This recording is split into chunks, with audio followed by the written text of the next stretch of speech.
Hi, everyone. Welcome. We're just waiting a few minutes for everyone to join us. Thanks for being here. Thanks for being early.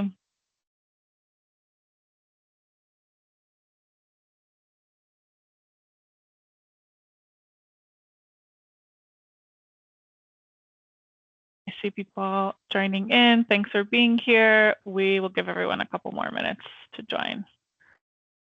Still need a water or tea before the webinar, feel free.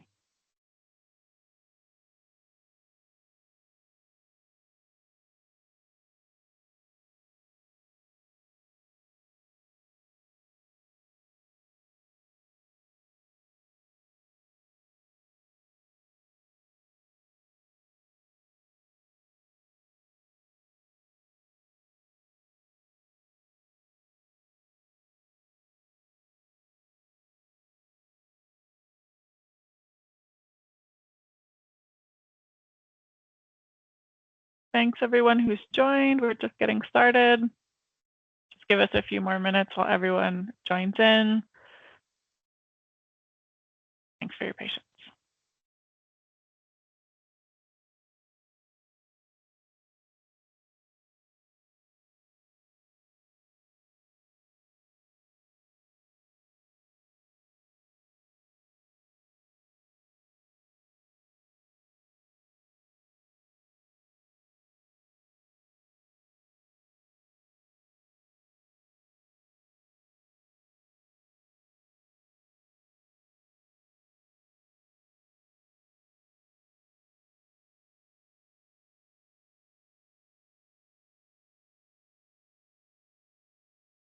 Great, nice to see everyone joining us. Thank you. Thanks for being here.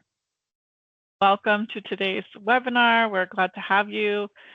We're just giving a few more minutes as people join in, but happy to start off introducing this webinar. So today we're here from IDH and the World Benchmarking Alliance co-hosting today's webinar on living wages for socio-economic development.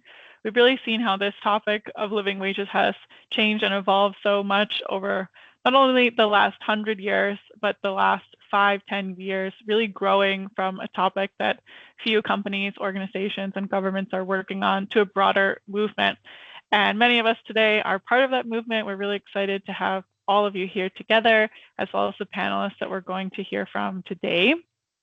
So today we wanted to share a bit of a recap on everything that's happened so far, a bit of an overview of everything, as well as hear from our panelists on what's happening now, and then wrap up the session with some future events that we hope are interesting, that you're keeping an eye out for.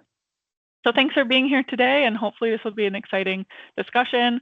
We will have a panelist discussion and some Q&A, so if you have questions for our panelists, please hold on to them. This is a recorded session as well as a webinar format, so if you have a comment or question, please feel free to use the chat or the Q&A functions. And of course, any issues, feel free to reach out to the IDH or WBA teams via email. And with that, I think we can get started. So happy to share a bit of the agenda today. So the welcome, yes, again, welcome to this webinar. We're really glad to have you all here. We'll go through a bit of this journey so far, how the movement has evolved over time, and then get into the exciting part where we have our really awesome panelists who have joined us before we go to the next section, looking ahead, what's coming up next and what you should all be having your eyes out for, and go through a closing at the end. So to dive in, where are we at? What has happened on living wages in the past 100 years? Don't worry, it's a quick recap, but it's really important to remember that as early as 1919, the ILO founding documents really bring this topic of a living wage, a wage adequate to maintain a reasonable standard of living, is something that really the ILO founding documents encourage from the very beginning, which is a little bit longer than 100 years ago, and to really see the progress we have so far is quite interesting. Of course, we have some institutional momentum. In 1948, we see the Declaration of Human Rights really bringing again this topic of living wage to the forefront, to the international sphere, saying as a global economy, this is a critical need. The topic of living wage starts to gain a little bit of popularity, and the definition and what really defines a living wage starts to materialize around 2011 with the publishing of the Anchor methodology. And by 2016, we see governments such as the UK government putting out a national living wage movement, so adopting the concept at a national level. In 2023, the UN Global Compact launched the Forward Faster initiative, which we'll share a little bit more about in a second. And I think many of you guys must recall the ILO's tripartite agreement really producing this guidance on living wage, which came out last year. So that was a great opportunity for the community to come together and say, now we have some guidance and a way forward to work on the topic. So all of this institutional foundation has really spurred many companies and private sector initiatives to take action, starting from the very beginning with a company like Ford, a hugely international company. They were the first ones to really do this international comparison and assess if workers in one country were able to afford a similar and basic, decent standard of living as those working in another country. By 2000, Novartis became another international company who set wages equivalent across various countries based on the purchasing power of those wages. In 2013, we saw a handful of companies such as Nestle, Patagonia, and Tesco but individually launch their own living wage initiatives, starting off with their own operations or working through their supply chains. H&M also launched a roadmap, changed a bit of their targets, but continued to bring forward this topic of living wage and accelerate the need for this topic to be spread throughout supply chains. The work of Industrial, also partnering with H&M and ACT, really brought this topic to the apparel sector and worked with several apparel companies to even grow the movement even further. And of course, one of our panelists here today, Unilever, at the same time as L'Oreal, also launched their living wage declarations or living wage programs internally. In 2022, we had a handful of European retailers sign up to the banana living wage commitment, so really working together to map their supply chain, where bananas are being sourced from, and apply the same route towards closing those living wage gaps. And that initiative is ongoing today, as are many of these. And following up with the UN Global Compact, many companies have signed up to the 2 living wage targets under UN Global Compact's Forward Faster initiative.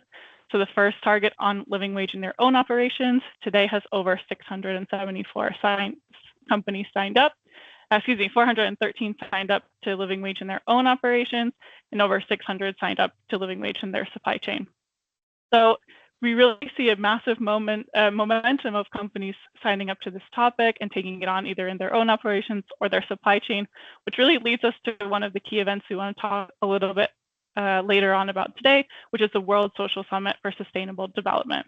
So how can we continue to accelerate this work of companies, governments, international institutions to lay a really strong foundation for working on this topic as we all come together? But with that, I'd like to hand it over to the panel and our colleague Namit from the World Benchmarking Association Alliance. And with that, over to you for the panel. Thanks so much, Honor. I think that's the fastest recap of 100 years I've ever seen. So thanks for taking us on that journey. And welcome everyone for joining us in this webinar and for this panel discussion. I have the opportunity to moderate this panel discussion with some very distinguished speakers from different sectors, bringing in different perspective. I'll just briefly introduce the panelists without getting into the details so that we can hear more from the panelists and their perspective. We have Marina Leal from Natura, which is a cosmetics company from Brazil. Marina is the head of human rights. We have Matteo Squire from Unilever. Matteo is the global sustainability manager at Unilever. Then we have Maurice van Beers from CNV, which is a Dutch trade union federation. And Maurice is the regional coordinator for Latin American region. Then we have Charlotte Bernard from the Ministry of Foreign Affairs in the Netherlands, and she's the senior policy advisor. And last but not the least, we have Fransje from MN, but she's also representing the platform for living wage financials. And she's a client manager and advisor responsible investment. Thank you, panelists, for joining today's panel discussion. And we'll spend about 45 minutes or so to get into the different perspectives and the different areas of work that you represent and how does that intersect with living wages. And what I would like to focus on is the momentum that Honor presented. So how's that momentum shifting, behind living wages? And how do you basically see the importance of collaboration across different sectors, across different stakeholder groups? To start with the discussion, and if I can start with you, Marina, and from a company from Brazil, how do you look at the issue of living wages, and if you can share with us what has Naturo done on living wage, what have you learned from your engagement on this topic, and why do you think more companies should be doing more on living wages as an issue? So if you can help us share some perspective from your work. Sure. Hi, everyone. I'm Marina. I'm responsible for human rights at Natura. As Namit said, it's a Brazilian-based cosmetic company with global presence, especially on Latin America. So I might start there, Namit, why this is important, why and what's our journey on this. I always say that Natura had a very unorthodox journey to living wage and living income, because we started this at about 10 years ago studying it, because we created what we called IPNL, integrated profit and loss, where we can see our impact in natural, human, and social capital. So when we put everything under the same rule, we saw that the biggest materiality we have that impacts society was living income, higher than carbon, higher than biodiversity, higher than anything. And we do have a huge program on biodiversity. So, but the biggest one was living income and living wage. Natura, it's a door-to-door sales, so it's a direct sales company. So we do have over 8 million resellers. So this was the material topic to work on. So when we saw this, then we started to actually understanding what living wage and living income was, and this was the material. So it was a no-brainer that we had to tackle this, starting with employees and so on. And why I think this is important, honestly, especially being in Latin America, which is the highest country, the continent with the highest inequality. So living income and living wage does ring a bell when, okay, this is an issue, this is a global issue, but when it comes to Latin America, this is a very continent issue. This is a very tangible issue to all the countries we work in.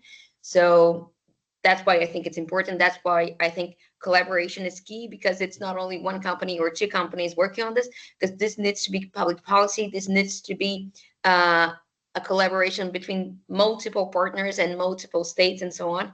So that's why I think it's pretty important. And from Natura's side, we started this because I always say it's always for the morality, but it was for the materiality of this. So this is how we showed that this was important. And it's not only about doing the right thing, but this is important. Inequality does have risk opportunities, and it does come with higher dependency for companies. So understanding what inequality is and how we actually address this, we started this with living wage and living income. So that was a very non-orthodox way to start living income and living wage. And we've been there for the last 10 years, studying it for employees, for consultants, for Amazon, and for people in the Amazon and so on.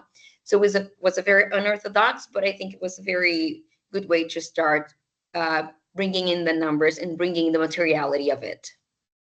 Wonderful. So morality and materiality, that's a very good tagline. So thanks for sharing that. And if you could also go a bit deeper on, what have you learned from this, and what will be your message for other companies? And there are many companies listening to this webinar today.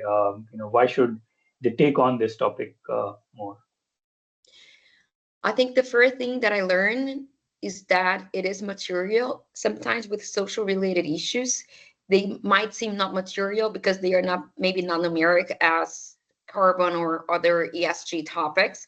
So living wage is very material, is very number wise, and you can see the correlation very easily. So paying living wage, you could actually see the correlation on reducing inequality and so on. So this is something we learned.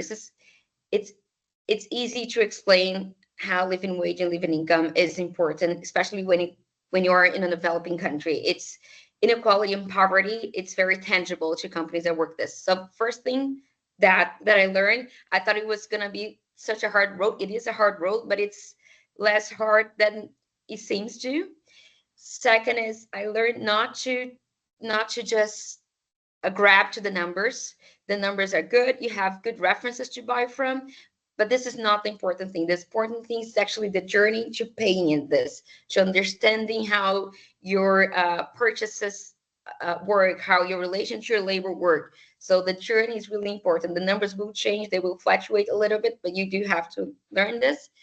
And the third thing I learned is a very European and American centric discussions. So when we come to the global south or to high inflation countries, the discussion is completely different, because I do deal with countries with 200% inflation. So dealing with this is a challenge. So we do have to understand what living wage and living income is within a context, within a social and economic context of each country. So it's not a cake recipe that you can replicate to every country. You do have to understand what every country needs and what's the labor relation to every country. So I think those are the three ones. And something I do have a tip that I always say is, I do have a very engaged leadership, CEO, CFO, and so on. They like this topic. Don't disclose the full details of the numbers, because they will ask you every 3 months what the numbers are, or what the living wages are, and they fluctuate a little bit. So just give them the highlights. Do not engage them so deeply in the numbers, because it is mathematical, but there is some fluctuation to it. So this is a tip that I give to. This is a technical issue, so keep the technical to the technical experts. Don't spread around to the company, because I do have a lot of work on this. So it's nice to have engaged leadership, but keep the technical to yourself sometimes. Wonderful. That's a great tip, and thanks for sharing that, Marina. And maybe from there, if I can come to you, Matteo, another company, and a few years ago, you made that global commitment. So if you can also share with us, what has Unilever done on living wage, and why does Unilever prioritize this topic? Sure, thanks, Namit. So we started around 2014, actually, where we started with a commitment for our own employees. This had actually followed a study we had done with Oxfam, one of our NGO partners, looking at the working conditions of workers in our factories, which was done in Vietnam. And living wages was identified as one of the kind of key issue areas. So at the time, we described it as eye-opening, and we embarked on a mission to understand, how wide is this issue. So throughout 2014, we spent time trying to understand how many of our employees were below a living wage. I think that we got to about 12,000. We identified 12,000 of our 150,000 or so employees fell below a living wage. And then we spent about 6 years closing the gap. So in 2020, we received, we managed to achieve a living wage for all our own direct employees. And Fair Wage Network then accredited us as a global living wage employer. We expanded our work in 2021 with our suppliers. So really looking at, trying to get our suppliers to pay their employees a living wage as well. We launched a target as well where by 2026, we expect to spend 50% of our procurement spend with suppliers who have signed our living wage promise, which essentially is asking our suppliers to join us on this journey, to start by measuring their gap, put in place a plan of action, and then report on progress on that plan. At the end of 2024, we hit 32%. So we're making some good progress already. I think in terms of the why, I mean, there's a few things, and Marina's already touched on a few. But I think, obviously there's a moral imperative. I think for any business that is serious on respecting human rights, this is a fundamental issue. But we also see that there is a business case. The research has shown, for example, that it can increase worker productivity, it can increase worker retention, thus reducing their worker turnover, saving on HR and training costs. It also helps increase supply chain resilience, and we also know that it grows consumer markets. So there is, clearly some elements where it's not just a moral imperative, there's a clear business case as well. And obviously this rising momentum and this rising pressure, I think, builds onto that as well. We know with governments, for example, with the EU CEST, there is pressure around, doing due diligence on living wages as well. But even with the agreement from the ILO at the end of last year, several governments are now working with the ILO to review their minimum wage policies. India, for example, committed to replacing the minimum wage with a living wage by 2025. Obviously, whether that will happen or not depends on the government. But I think still there is clearly a sense of momentum. And as a business, I think getting on it early gives us control in terms of how we approach it, how we phase it throughout our operations and our supply chain. So being proactive, I think, is important for us as well. Thanks, Matteo. That's very helpful. And I'll come back to you in another round with some follow-up questions. But if I can move to you, Maurice, and when we talk about living wages, the role of trade unions is obviously, very, very significant, and you represent that perspective. So if you can share with us what is CNV doing on living wages, and before the webinar started, you were talking about some meetings that you were at on living wages. So if you can also share your perspective on why this topic of living wages so important for the broader work that CNV does. Okay, thank you very much, Namit. And well, I'm a trade unionist, and for trade unions, salaries, wages are a crucial part of decent work. So for us, the issue of wages has also always been like in the core of our work. And before, I think what we are doing, because there are different perspectives, and our approach, what it is doing is like helping to get the union side to feed in towards this global discussion on a practical level, because that's what we are doing. We're very focused on impact. So what Matteo, for example, was saying on the business case, I completely agree. There's a perfect business case to make on why you should work on living wages, making your supply chains more resilient, transparent, etc., etc. But it's also necessary to really get towards impact and implementation to get unions involved. So within our Fair Impact program, which is dedicated on work in the global supply chains, like agri-food, textile, and transition minerals, we focus in the agricultural sector, supply chain, and textile on living wages. And we go from boardroom to break room. So we really connect the two sides of the supply chain. And as a union organization, we work directly with unions upstream. And what we have seen, for example, in sugarcane, but also in palm oil, is that some of the root causes of not paying a living wage has to do with outsourcing, anti-union measures, informality, piece rates, and also for causing, for example, extreme working hours and deteriorated occupational health and safety issues, and a lack of decent living circumstances. So living wages are not a luxury, it's a really basic need that we have to put in place. And minimum wages don't cover the basic needs of workers. That's also something what we see. And the lack of freedom of association is, for example, key in these root causes of not having a living wage. what the living wage discussion has been doing, and with it also the different methodologies on benchmarking, like the anchors, for example, is to facilitate an evidenced or more evidence-based social dialogue, which is important. But it's also important that social dialogue is at the core of reaching a living wage. So that's also something important of the ILO guidelines, that social dialogue is there and is a cornerstone of the whole approach. So we have been piloting, with support of RDH, for example, a new approach which includes recollecting data on wages and living circumstances in the agri-food supply chain, which I was talking about, like, for example, the sugarcane supply chain, with what we call the Fair Work Monitor, which is a participatory workers' voice tool for and by workers. And this year we also include palm oil. We also do supply chain mappings and root cause analysis to really understand the why of the lack of living wages in a specific sector. Like Marina was mentioning, you have to be very specific.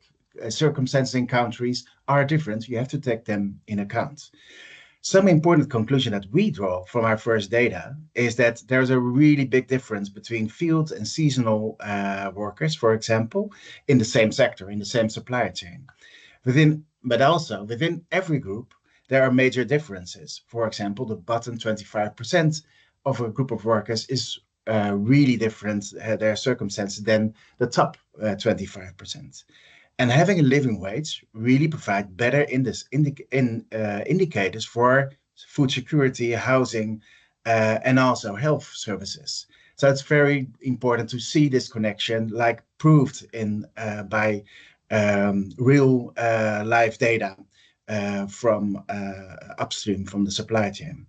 These conclusions are taken in account in our approach towards collective action plans, which include sectoral or collective bargaining or sectoral collective bargaining agreements, and are building a roadmap with companies downstream in the supply chain. That's still a work in progress, but it's really exciting to see how we can include workers in this whole discussion, that unions are also more sensible, for example, to see the importance to include outsourced workers, informal workers, and start also organizing this solidarity, and are able with their data to get better results. Building this coalition, collective action plans together with, for example, other stakeholders, based on collective bargaining agreements, we think that might be a next step, which is very promising. Being collective bargaining agreements also a perfect tool of like monitoring the results, the progress, and the implementation, and also to be sure that really implementation and higher wages are getting towards those workers you want to reach. The example that was mentioned in Hanna's introduction, for example, on ACT together with Industrial, is an interesting example on how to move forwards on this path. So maybe that's, Namit, as a first overview of what we are doing and why it's so important for us. Thanks, Maurice. And also thanks for emphasizing that living wages is not a luxury, but the basic where we should be having this conversation.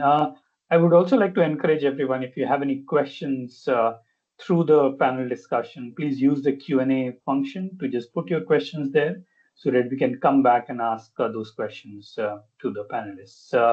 So we have heard from two companies and also got a trade union perspective. If I can bring you in, Charlotte, also share some government perspective and tell us how is the Dutch government supporting the living wage work? What are some of the initiatives that you are involved in or the Dutch government has been taking on? Yes, well, thank you, Namit. I'm very happy to be here and participating in this panel with all of you. Good to hear all the stories and the work that you are doing on living wages.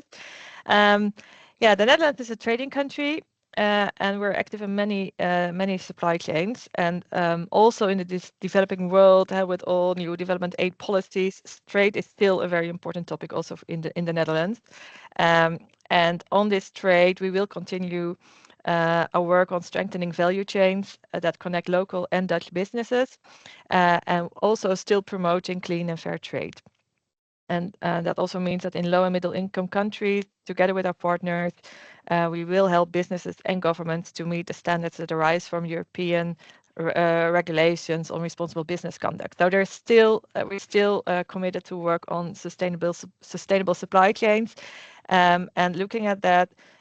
We also see that, and I think the businesses' perspective also showed that there is also a necessity for Dutch businesses to work on sustainability. It makes sound business sense in a world where world trade has become more volatile and fragmented, and with more protectionism and stronger competition, and that increases risk in supply chains. And we also, of course, see the planetary and human boundaries in supply chains or in the world also increasing the security of supply, or endangers the security of supply, and increasing the risk for human rights violations throughout the supply chains.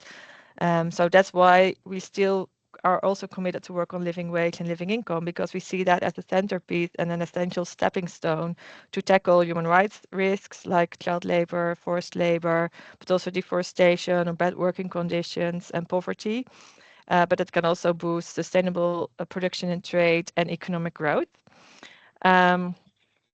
And the Netherlands has an active history in supporting the development and implementation of living wage and income, and we will continue that also in the coming years. And maybe to mention a few things that we do, I just focus on two things for now. The Netherlands is one of the signatories of the Joint Declaration on Living Wage and Income, together with Germany, Belgium, and Luxembourg. And in this declaration, the 4 countries have committed to place living wage and income on the international agenda and to support activities that contribute to implement living wage and living income. And one of the achievements of this joint declaration of the 4 countries is the inclusion of a reference to living wage and living income in the EU Corporate Sustainability Due Diligence Directives, the CSDDD.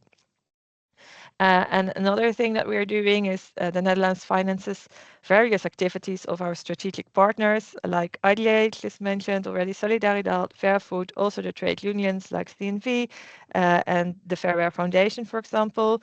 And we support activities that support businesses in production countries in partnership with Dutch companies to increase awareness, knowledge, capacity, and concrete activities to implement living wage and living income.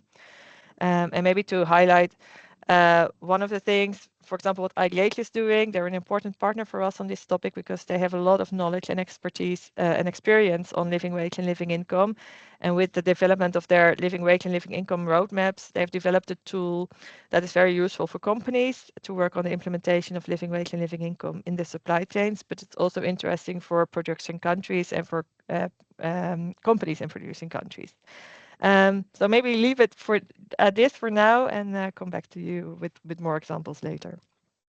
Thanks, Charlotte, for also giving us a preview of the different initiatives that the government is involved in, and also trying to highlight the role that government can play in pushing the agenda on living wages, which is so important.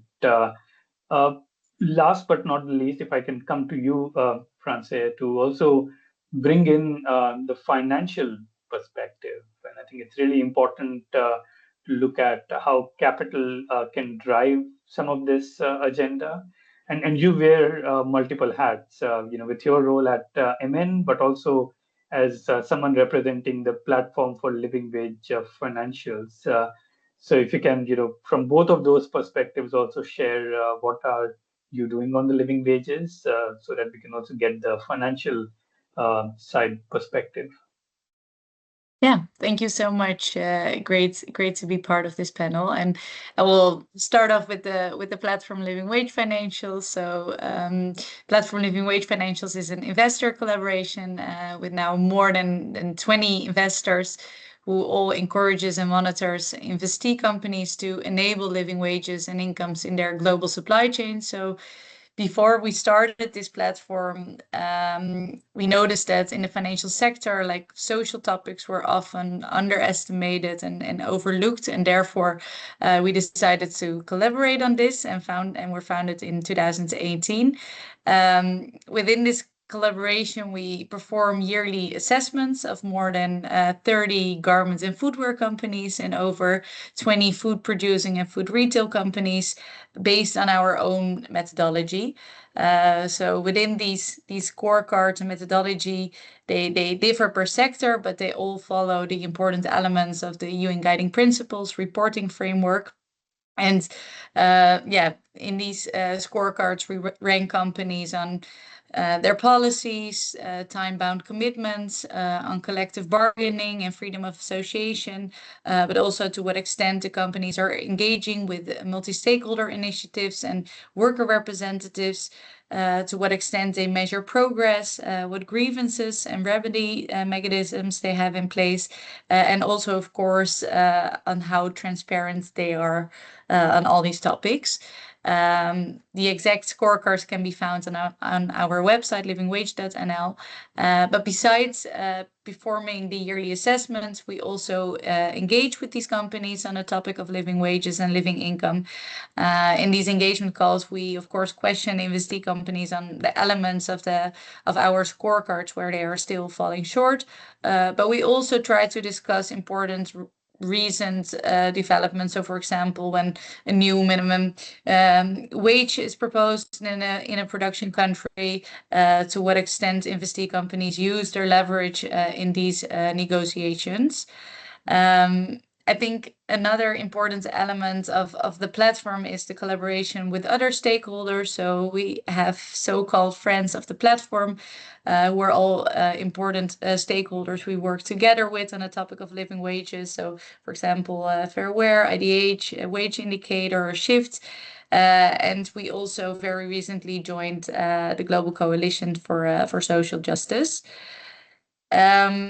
When I turn specifically to what a man individually does concerning living wages and income, so we are one of the founders and also a member of the platform Living Wage Financials. And within this collaboration, we specifically engage with 6 garment companies, which I cover, and 4 agri-food companies, which my colleague is covering. And we do that specifically on the topic of living wages, but also more broader on human rights due diligence.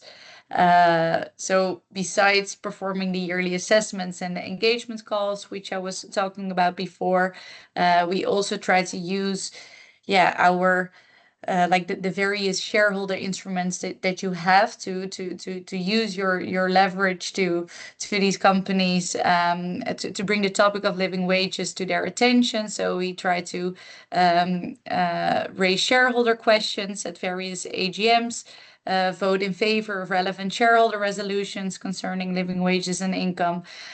We have written formal letters to companies and signed various public statements regarding the topic of living wages. So we, apart from the collaboration we have within the platform Living Wage Financials, I think all the investors have their own so-called escalation strategies, and when we deem it necessary, we try to use all our instruments we have as active owners or active shareholders to influence companies on the important topic of living wages.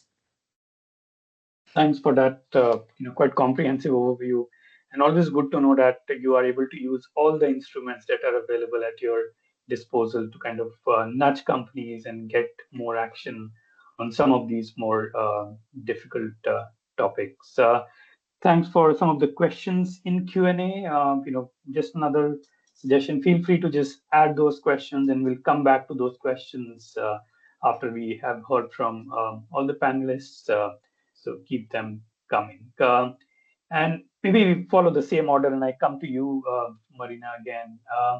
If you can tell us specifically about how working on living wages has benefited Natura as a company. One of the challenges we often hear, because these are systemic issues and companies who are not always collaborating in some of those spaces but competing. So how does having more companies working on living wages help make human rights and decent work agendas pretty competitive. So yeah, from your perspective, how does that look? I think to answer this, I will have to reference Maurice, who just said it, because I think we have to understand the living wage and living income does lie on, this is not a luxury, this is a basic right. So as any other topic on human rights, it's not a solo flying. You do need other companies to assure that the whole supply chain has those rights. That's the same topic with living wage. It's not enough for 3 or 2 companies to address this topic on our supply chain and not be a systemic topic. So that's why I think it's important, and I'm happy to have this conversation with multiple stakeholders here, governments and unions, because it does take a lot of stakeholders to address this topic. It does have to be public policy. It does have to be on the bargaining side. It does have to be on our, while we understand it's a minimum to a decent labor. So this is not a luxury. This is a basic right. So that's why it takes everyone to actually address this topic. And for us in Natura, again, since we proved that this is material for us when it comes to natural, social, and human capital, this has benefited us, because if we balance our impact in society through paying or not paying living wage. So if we don't pay living wage to our employees, we understand we have a negative impact. If we're paying employees, we understand we're having positive impact. Very summarizing what IPNL means, but that's it. We balance our impact in society through those benchmarks, and living wage is one of these benchmarks. So if we do pay, we understand we have a higher positive impact in society. So this is very tangible to us on how this is numbering for us. But I think it helps us in many ways. For example, again, I work in Brazil. 60% of Brazil earns up to a minimum wage. So this is the scenario we work in. So when we work to living wage in a 60% scenario of minimum wage, this is very different, and this does need a public policy to change. This is not only one company. So it helps us to actually have a more advocacy side, a more advocacy plan, and so on. And we've been working with, for example, communities in the Amazon, and we do see that living wage and living income and higher income in general, they help climate resilience.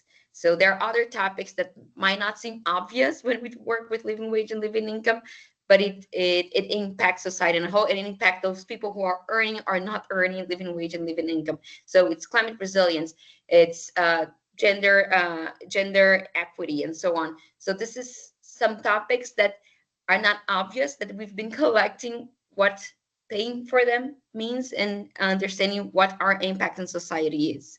So, and again, if we're talking about human rights topics, living wage, it's a human rights topic. That's why I think we need to locate the conversation in.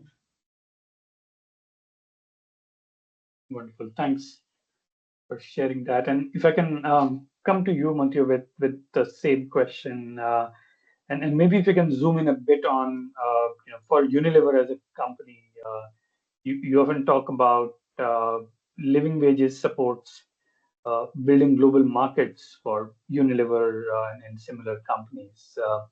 So if we can dive a bit into that, and how having more companies support and work on living wages is helpful.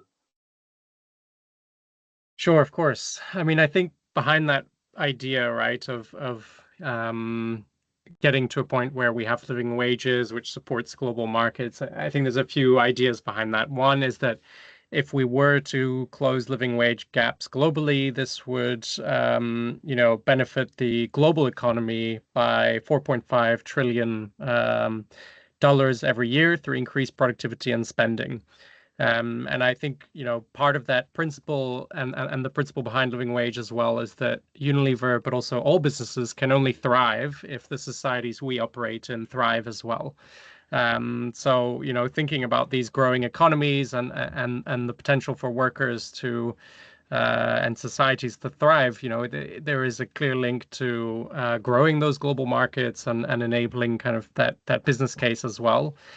very simply for Unilever as well, I mean, obviously we're a consumer-facing company, and many of our consumers are also those living in countries. I mean, we're very present in countries like India, Philippines, Indonesia, etc., where wages or minimum wages are relatively low, and we know that this is often a problem. And very simply put, for a company like Unilever, if those people in those countries are paid a living wage, they are more able to afford Unilever products. I mean, that's just a very kind of simple calculation as well. But I do think there's a broader point about how it influences economies and business overall. I think in terms of the pre-competitive point, I mean, this isn't something that we can do alone. If we are to actually drive this throughout our supply chain, we absolutely need more companies to join us. And that's why we've been, part of many different business coalitions focused on this, aiming to identify barriers holding back the private sector, address those barriers. For example, last year we funded Wage Indicator to go public with their living wage data. We did that with a group of 11 other companies as well. So anyone, company, trade union, worker, etc., can access that data now and look what the living wage rate is for their specific location. So this is about, it's not just about Unilever or just our supply chain. I mean, if we are to actually make progress and actually, be able to tap into the benefits that it can have through the wider economy, we need to bring others on board. Which is also why support from the government side as well, and what Charlotte shared there about the Dutch government, German, Belgian, etc. I mean, I think that's where this will enable some of that progress as well.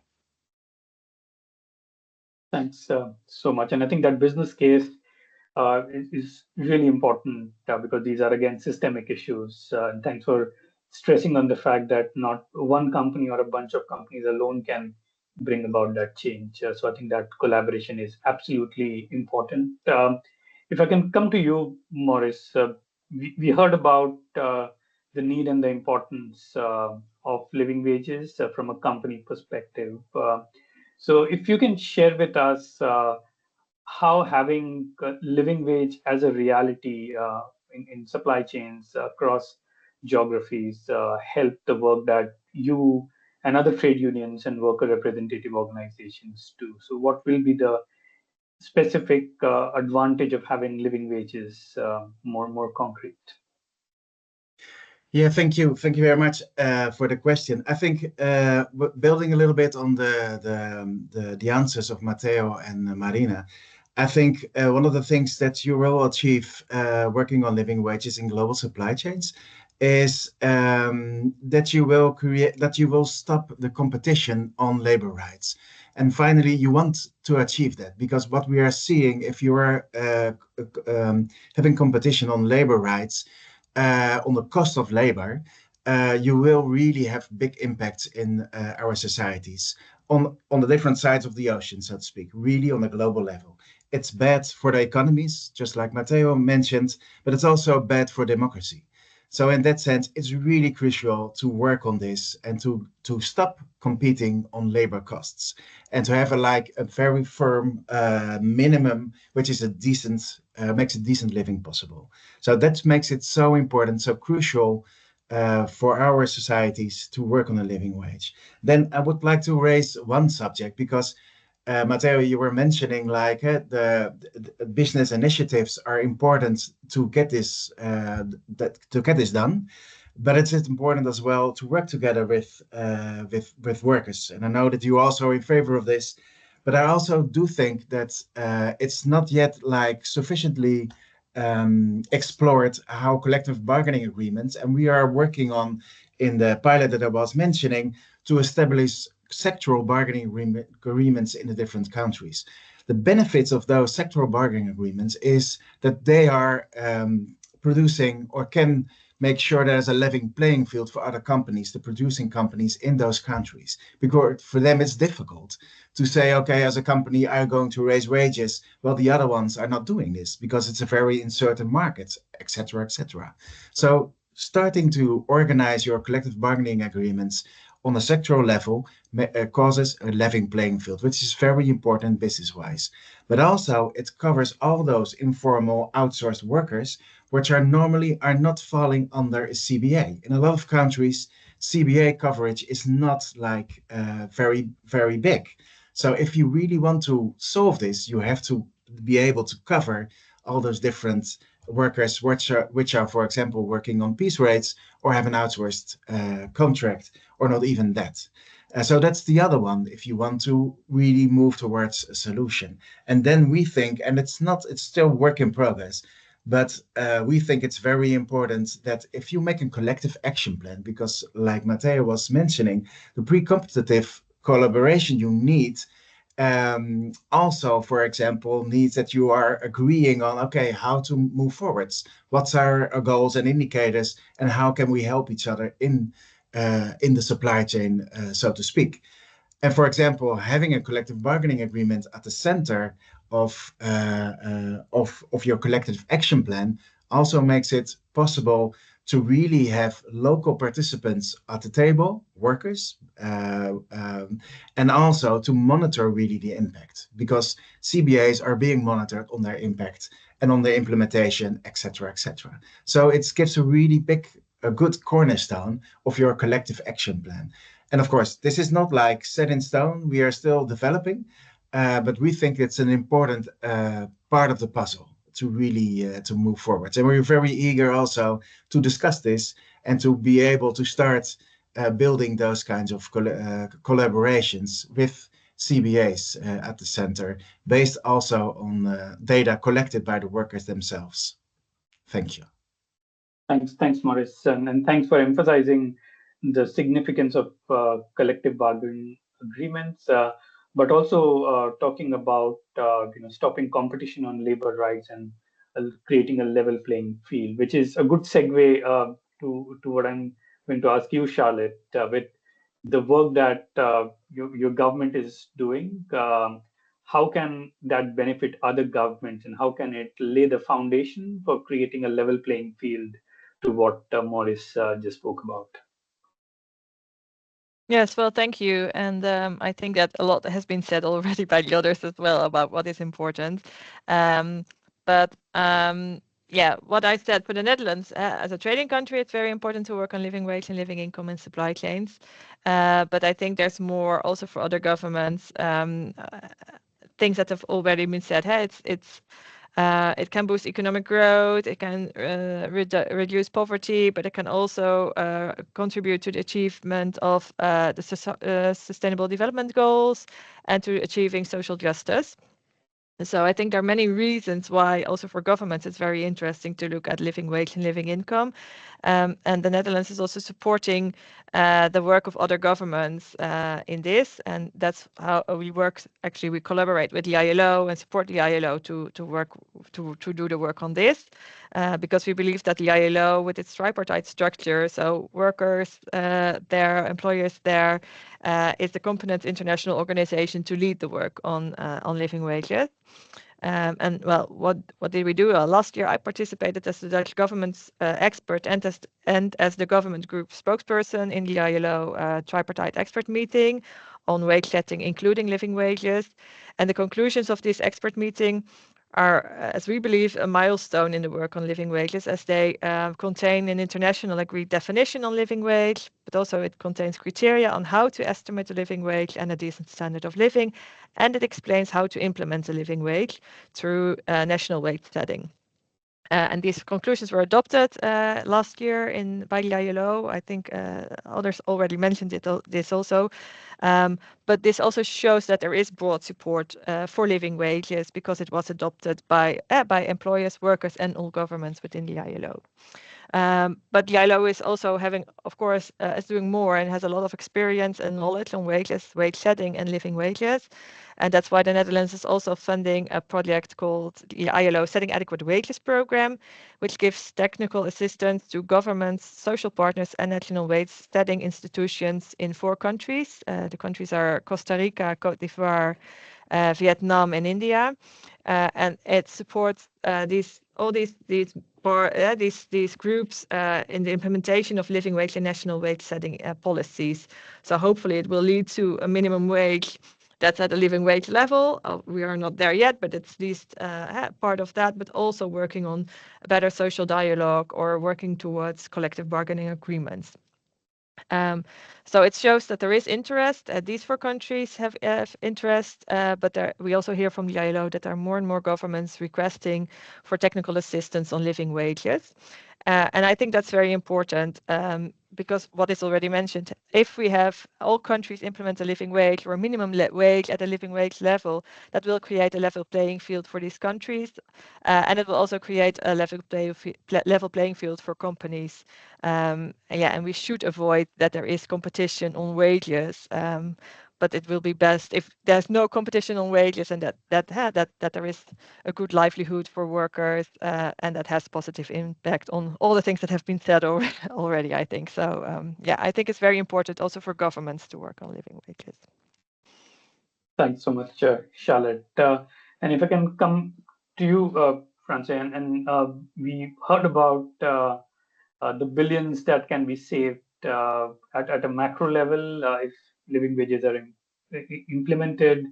Also, the significance of creating a level playing field and reducing competition on labor rights. So, from a financial perspective or an investor's perspective, how does that help create more interest among other investors, and how does that benefit the financial institutions? So if you can share some of the perspective on from again the platform that you represent, but also MN. Yeah, thank you. I think it very much aligns what has been said before. So I think all the investors that are part of the platform Living Wage Financials are so-called responsible investors, and we are all committed to the OECD guidelines and UNGPs. And following these guidelines, investors must use their leverage to influence investee companies to prevent or mitigate negative impacts on the one hand side. But of course, also we believe that companies that adequately address human rights risks prevent themselves being exposed to potential legal liabilities, reputational damage, but also, of course, financial losses. And when you specifically look at living wages, as had been said before, and what you also mentioned, is that indeed you see that higher wages result in higher productivity, lower employee turnover rates, and lower recruitment and training costs. And this, of course, subsequently leads to higher profits, and which in turn can potentially positively impact our investment. So, of course, this is also very relevant for investors, and indeed, the level playing field is really important, because that's an element that when we are engaging with companies, that's an element that they mention, like we can't be the only ones that are focusing on this topic. So there should be a level playing field. I think maybe one additional thing why the topic of living wages is really really important for the financial sector is that like in general, human rights issues are really hard to quantify, and in the financial sector, like there is a lot of focus on numbers. People really like numbers, and I think living wage is one of the human rights topic that can actually be quantified, and therefore I think it's a really good measure how we can all go for the same goal and work towards the same goal of living wages and quantify this specific goal. Thanks for that. And I think it's really important to see how living wage, because it can be quantified, becomes a good measure of what companies are doing and where are the gaps for a broader implementation of human rights as well. So thanks for that. We have some very interesting questions in the chat, and in a moment I'll bring Honor in to also read out those questions. But before I do that, and I just wanted to get one final question from my side for all the panelists. And Honor shared about the World Social Summit, where we have this call to action, trying to put living wage on the agenda. And many of your organizations have signed up to this call to action, and I'll share that in greater detail in a while. But if I can hear from you, all of you, and starting with you, Marina, why do you think having a topic like living wage, included in some of these global platforms, multi-country negotiations, such as the World Social Summit, can help the movement and put living wage in the spotlight? So yeah, the same question will be for all the panelists. So starting with you, Marina. I don't want to be repetitive on how it's important and so on, because I think my colleagues made brilliant points on this. But from what we experience here is the first obstacle to living wage, to paying living wage, it's understanding what living wage is, demystifying what living wage is, and the journey through living wage.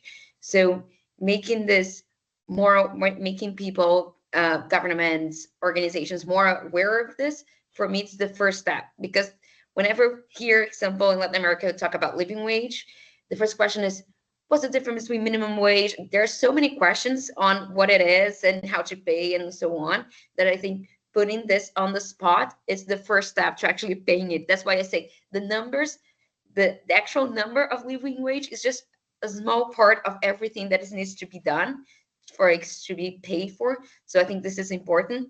And because the impact would be great, of course, I think the point people here made was very important, that living wage does reduce inequality, that impacts democracy, that impacts political unrest, that impacts human rights violations, and so on. So putting it on the spotlight is the first step to actually achieving all of this and creating what I love is the collective plan for this. So the collective plan starts with the collective knowledge and understanding what living wage and living income is. Amazing. So collective knowledge to collective plan. Matteo, what's your take on that? Why do we need to raise this to the global agenda? Yeah, I mean, I think Marina's point's very valid. Awareness, absolutely critical, because this is relatively, I mean, I know there's been 100 years or so, as we heard, but let's say the definition from the ILO or the agreement only came last year, right? So there is still a need to build awareness on what it is and how we get there. So I think that's the first point. The second point is, having it in the World Social Summit and having it on the global agenda, will make progress easier. It will mean that governments can now have a bit more of a mandate to address the issue maybe more head on than has been in the past. It can be less dependent on maybe 1 or 2 or 6 or 7 progressive governments, but be much more something that is taken on at a global level. We know that, I mean, we've spoken a little bit about risks of competitive disadvantage from a company perspective. The same is true for governments, right? So if only one government invests in raising the minimum wage, they fear that the jobs in that country may move to another country in the region. So I mean, I think if we have living wages, as part of the global agenda linked to social development, we show, and it has been shown, what kinds of effects it can have across the SDGs and other areas. I think it's absolutely critical in order to kind of accelerate that progress on the issue. Thanks. I'm also looking at the time, and I want to leave enough time for the question. So maybe in one sentence, Maurice, why do you think this is important for the global agenda? In one sentence. I'm a trade unionist. I'm used to give speeches of half an hour at least. But okay, maybe a one couple sentence. of sentences then. I think the most important thing is, if we want to maintain our global trading system and have support of populations in the different countries for this, we need to really have collective action to make this living wage happening. Because if not, we get a lot of resistance against global trade.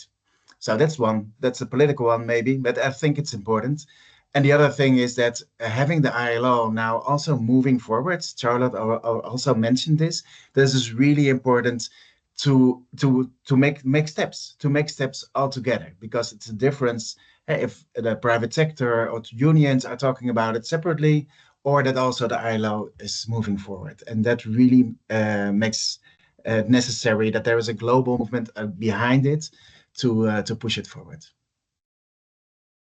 There are three sentences, I think. I'm sorry. Thank you for that. Charlotte, a sentence or a couple of sentences from you? Yeah, I'm not sure if I can do it in one sentence, but I'll try to mention the main important things. I think a lot has been said, so I think we all agree that it is important to put it on the international agenda. That can help, as was said, to better understand the conclusions of the ILO on living wages, but also to create a broader donor base, which is also very necessary to offer more technical support to other countries. So we need a better understanding and a stronger international base on living wage and living income. And a harmonized understanding of living wage and living income among policymakers is also crucial for the implementation of sustainability legislation, like, for example, the EU CEST, but there's more legislation on due diligence and responsible business conduct. There should be more clearance and more guidance on what living wage and living income is, and it's very helpful if there is a strong base for that.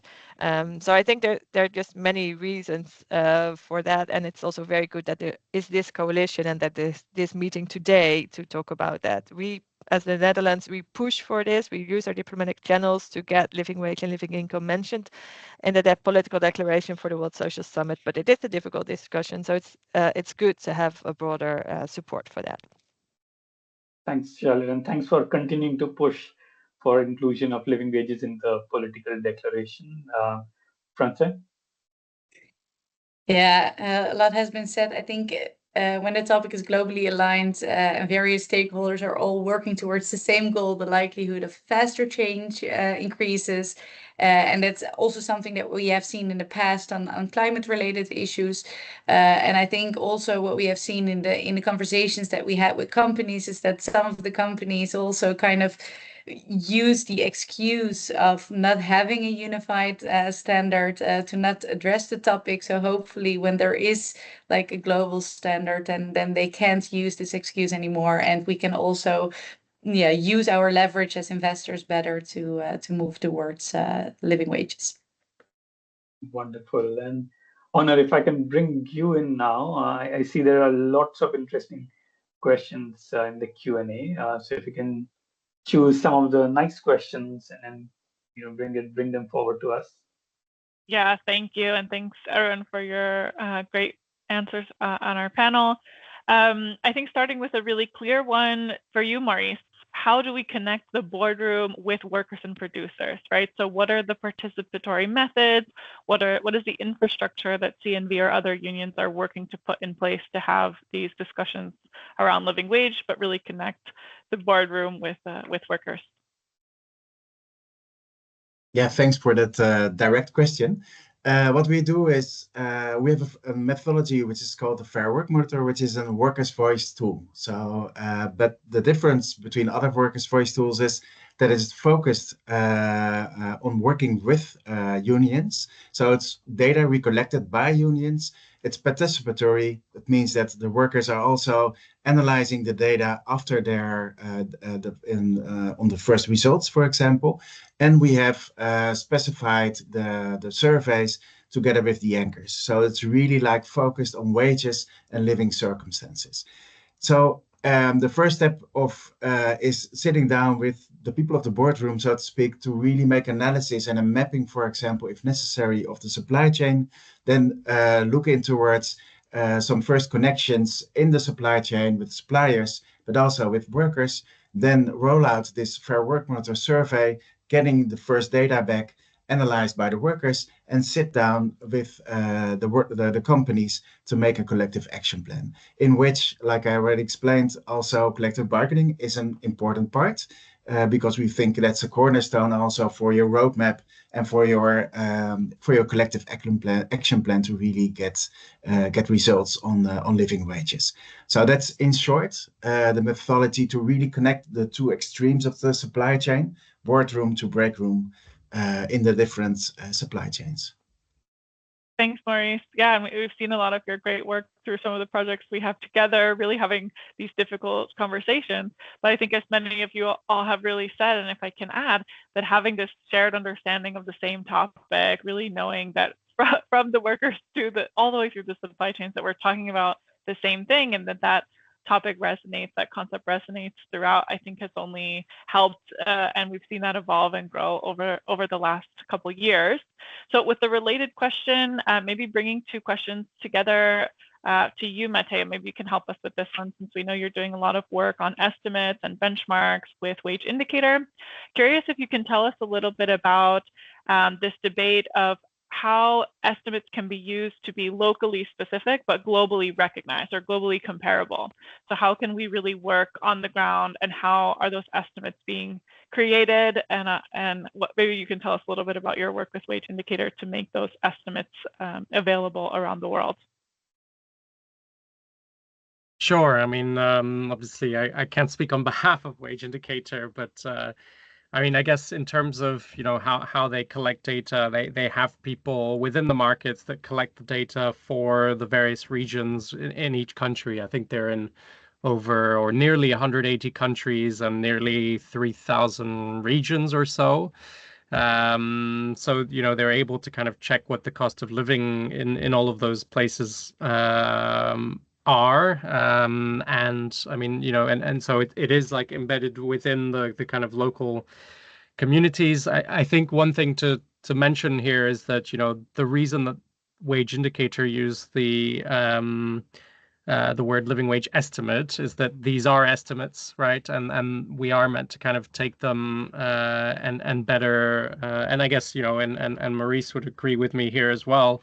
They're a starting point, right? And I think Marina said it as well. It's meant to be a floor. So this is where the discussion starts, I think. It's an indicator of what the cost of living is within a certain location, but ultimately, you know, it is something that is done in consultation with workers and others. So I think, you know, Wage Indicator provides companies like Unilever who have global, you know, a global footprint, an opportunity to have a kind of standardized approach and be able to progress on the issue.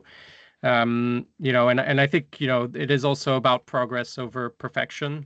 So these numbers will never be perfect, but as long as, you know, we are progressing, I think that is a win. And obviously with IDH playing a central role in, you know, I guess assessing which methodologies, which benchmark providers are credible by having this kind of criteria, looking at, you know, which ones kind of suit the criteria, is really important for businesses like us as well, because I mean, then we can you know, we can promote those with our suppliers as well, as to say, well, you know, look at IDH's recognized benchmarks. Thanks. Great. And yeah, I think just to reiterate what you mentioned, that these benchmarks, these estimates are really created from on the ground data. So the question about, you know, how do we get that data on the ground and make sure it's representative of whatever country we're working in, it's really important to use data that represents where we're coming from. So it's in a way a global concept, or maybe a global north concept and a definition, but all the data that's being used to calculate that cost of decency is going through local data providers, in many cases local statistics offices as well. So I think also when we're checking out estimates or benchmarks, really important to keep that in mind, that the data is really coming from the region that you're hoping to use it in. But yeah, thanks also for the great work that you guys are doing, making those estimates available. A question for you, let's see, I think Marina. So the discussion on living wage has really been going on for a long time, but what can you tell us about using objective metrics to close living wage gaps, or really make sure that these gaps are getting reduced through the supply chain partners or own operations? Sure. I like the Matteo sentence, it's progress over perfection. So it's important to have the number, and that, again, it is an estimate, and you know that an estimate and so on. But in order to get there, sometimes the the gap's too high. So we do put for our consultants and part of our supply chain, the gap is not to close in 1 year, the living wage gap, but going higher and higher up to for you to close. Otherwise, you do break the company, or you do, for example, in companies I work in, if you have a very strict goal, you can increase informality, because we do work on high informality countries. So you need to have step by step and very tangible goals for you to close the 100% gap. And I think the issue on supply chain is not only for wages one thing, but for income, it's another thing. Calculating living income, the actually income for small farmers, for agro-extractivist communities, this is a high challenging ground to work in. This is something we've been working on, and this has been actually challenging to understand. I think you know, Anwar, better than I do when you calculate for bananas and so on. This is where the real challenge is, to actually understand the income those families get. So this is another topic. Living wage is one thing, living income, it's a completely different thing that we actually need to work on. So when it comes to supply chain, having goals and having very clear calculation on this is very critical. But what we do is we don't put 100%, close 100% in 1 year, but it's a progress. So that's why I love Matteo's sentence, is progress over perfection. Yeah, thanks. I think this is a great. No, I think it's a great question, and really great what you added. Progress over perfection. We know this movement is evolving and learning, and I'm sure as it reaches this global stage, we're going to see it evolve even more. Not sure, Maurice or Fransje or Charlotte, if you wanted to add on how do we really make sure that we're changing the name from doing a lot of talking about commitments to really taking action. Anything either of you would want to add?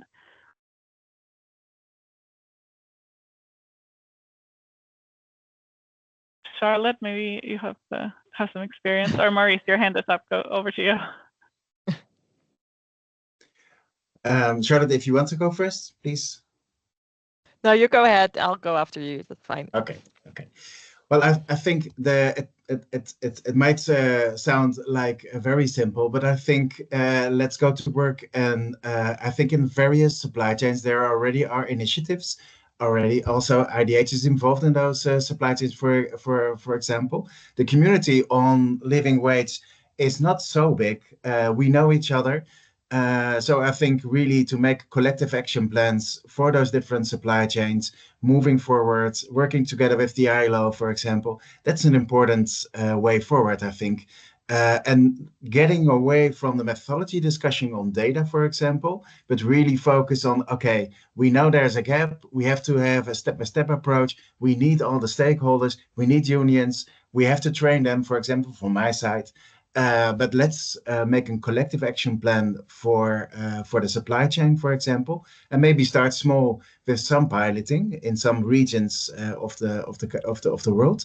But that's, I think, is the most important thing that we have to do at this moment. Yeah, maybe I don't know if I have to add more to what Maurice is already saying and what the others were saying. I think there is a lot of information. There's a lot of practices. There are a lot of best practices also available, which can be used. And there should definitely be it should definitely be tried and just work on it. I think we've done a lot of talking, and of course it's very important to have a good definition, but there's now a good definition for living wages. For living income, it's a bit different, although in the basis has a decent standard of living, that's still clear, but on living income, more work needs to be done to also have a clear definition on that and an international accepted definition on that. But I think there is a lot of information available. We're also working more on to get this information available at several at one data hub or something. I think IDH is offering a lot, but we're also looking more in the Netherlands, but also on European level if we can get all this information together, so it's easier to find all these examples. And I think you need to start to work on the payment of living wage and living income. It's a step-by-step approach. I think that's very clear. That's also fitting what due diligence is about. And let's see how we can also get everybody involved. And multi-stakeholder initiatives are, I think, very important in this as well, to work together on the implementation of living wage and living income. Thanks, Charlotte. Thanks, Maurice. Yeah, I think a couple of you also mentioned how living wage can be a topic that's interrelated to so many other topics, right? We're also talking about poverty and women's rights and just social inequality as a whole. Curious if anyone has a good answer for this question about how are you looking at this topic and intersectionality? So ensuring equal pay across gender, race, sexuality, ability, etc. Is that part of any of the work that you're doing, or how is the work of living wage maybe affecting some of that other work that you have? I think any one of you could speak to this. So curious if any of you have a good answer and can share more about your work. Feel free to, yeah, Marina, over to you. I don't think I have a good answer. I have maybe more questions than answers on this. So that's something I've been talking with Honor a little bit on the we need a little bit more studies on this impact on living wage and those intersectionalities. But and I'm only talking about my own experiencing with this, is we work with over 4 million women that resell our products in Latin America, and we do have a road to living wage and so on. And we do see, and that's out of experience, not out of numbers now. When we work on hiring, increasing their income, what we saw is that they invest much more on their families than men would have, that they invest much more on education on their children than men would have. So out of experience, we do see that the higher income women do get, the higher social structure they do build on their families and on their communities. So again, I would love to have more studies on that. I would love to have a little bit more of academic studies on that. That's why I've been pushing IDH a little bit on this. But out of experience with these 4 million women that we've been seeing here, this is a topic, and this is something we could see. And with the families we work in the Amazon, what we see with traditional communities is the impact on deforestation and the impact on climate resilience as well. So more income they have, less deforestation they generate on the Amazon. So again, out of our own experience here in Natura, not exactly on academic or research on this, but I would love, if anyone have some information on this, I would love to work on this. Maybe I would just add, I mean, I do think the anchors have published research on the, I guess, the effects on gender particularly. I think generally speaking, there's a overrepresentation of minorities, whether it's ethnic, racial, etc., or of women in underpaid jobs, right? So in theory, raising the floor and raising the wages to a living wage should disproportionately benefit those minorities and women. Obviously, that's a general theme, but I think there is some evidence from the research done by the anchors, particularly looking at gender. Thanks, Matteo. Maurice?